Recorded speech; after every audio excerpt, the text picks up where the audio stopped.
জানাজার মধ্যে একটা বিষয় আছে, সেটা হলো যে আমরা সাধারণত মনে করি যে জানাজা দিলে বেহেশত পাওয়ার সুযোগটা অনেক বেশি। এটা ঠিক।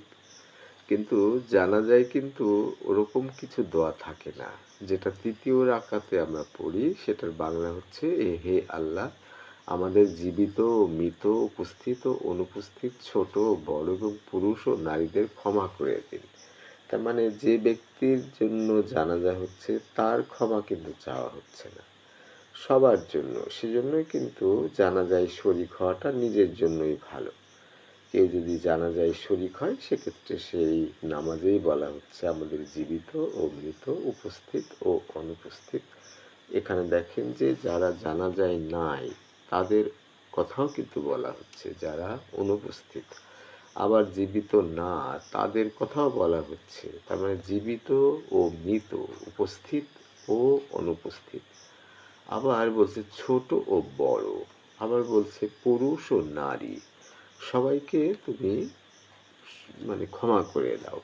আল্লাহর কাছে একটা ফরিয়াদ করছে। তার মানে জানাজায় শরিক হওয়াটা ভালো, কিন্তু যার জন্য জানাজা পড়া হচ্ছে তাকে কিন্তু পার্টিকুলারলি বলা হচ্ছে না, তার কর্মের ফল একটা গুরুত্বপূর্ণ। পরে বলছে, হে আল্লাহ, আমাদের মধ্যে থেকে যাকে আপনি জীবিত রাখবেন তাকে ইসলামের উপরে জীবিত রাখুন, আর যাকে মৃত্যু দেবেন তাকে ইমানের সাথে মৃত্যু দেন।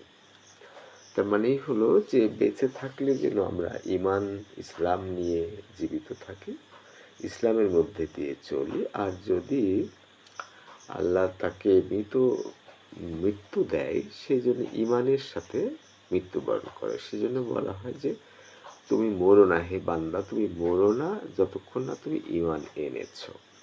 তাহলে দেখেন যে 5টা স্তম্ভ, এই 5টা স্তম্ভ যদি আপনি পালন না করেন তাহলে পাপ হবে।